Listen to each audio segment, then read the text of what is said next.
De nuevo con todos en el programa Alma Guaraní, un programa de música y tradición del Paraguay, aquí en la República Oriental del Uruguay. Desde hace más de 26 años hacemos este viaje imaginario, cruzando fronteras a través del programa Alma Guaraní, un Shemaitei, Enterobetea, Pejendúa, Cotembiapojeraba, Alma Guaraní, Yahuille PM, Paraguayo Cuera. Desde el corazón les mando un añuán barete para todos. Bueno, Pejenduque, escuchen, 14:10 AM.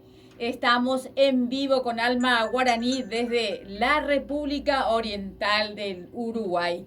Hoy en nuestro encuentro vamos a tener contacto con Paraguay, precisamente con el presidente de la Asociación de los Arpistas Paraguayos, profesor Miguel Ramírez. Nos va a hablar acerca de la propuesta virtual que inició la semana pasada, que se llama Arpapú. Al son del arpa, escuchen la nota y esperemos que todos los arpistas del Uruguay y del mundo se sume con esta propuesta. También vamos a tener contacto con Carlos Alzamendi, que nos va a actualizar sobre el tema de COVID en nuestra querida República del Paraguay. Tenemos también un comunicado de nuestro Consulado General del Paraguay sobre la nueva disposiciones del gobierno paraguayo para el ingreso al territorio nacional en los vuelos comerciales que ya había empezado hace 2 semanas.